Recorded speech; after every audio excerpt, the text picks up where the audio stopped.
আসসালামু আলাইকুম ভিউয়ার্স, আজকে আরেকটি ভিডিও নিয়ে আসলাম। সো বন্ধুরা, আজকের ভিডিওটি হচ্ছে আপনারা কিভাবে শু ট্যাব অপশন চালু করবেন। হ্যাঁ, এখন হয়তো অনেকের মনে প্রশ্ন জাগতে পারে যে শু ট্যাব অপশনটা আবার কি। হ্যাঁ বন্ধুরা, শু ট্যাব অপশনটা হচ্ছে, দেখেন আমার স্ক্রিনে কিন্তু একটা স্পট লড়াচড়া করতেছে, দেখতে পাচ্ছেন যে লড়াচড়া করতেছে, সেটা হচ্ছে শু ট্যাব অপশন। হ্যাঁ বন্ধুরা, এই অপশনটা আপনারা কিভাবে চালু করবেন সেই প্রসেসটা আজকে আমি আপনাদেরকে দেখাবো। এখন হচ্ছে বর্তমানে ডিজিটাল যুগ, যদি আপনারা এগুলো না জানেন তাহলে মানুষ আপনাদেরকে বোকা মনে করবে। সো আপনি কিভাবে সেই শু ট্যাব অপশনটা চালু করবেন সেই প্রসেসটা আমি আপনাদেরকে দেখাবো। তার জন্য আপনাদের প্রথমে চলে যেতে হবে সেটিংয়ে। তো সেটিংয়ে যাওয়ার পরে দেখতে পাবেন উপরে সার্চ সেটিং লেখা আছে, এই সার্চ সেটিংয়ের উপরে ট্যাপ দিতে হবে। সার্চ সেটিংয়ের উপর ট্যাপ দেওয়ার পর আপনাদেরকে লিখতে হবে শু ট্যাব। হ্যাঁ বন্ধুরা, শু ট্যাব লিখে সার্চ করবেন। সার্চ করার পর আপনাদের মাঝে এমন একটা ইন্টারফেস চলে আসবে, এখানে ট্যাপ করবেন।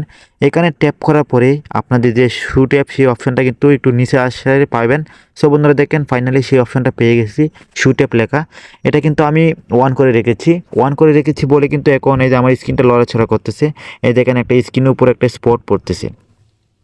তো যদি এটা অফ করে দিই, এই যে এটা অফ করে দিলাম, এখন কিন্তু দেখেন এখানে কোনো স্পট পড়তেছে না।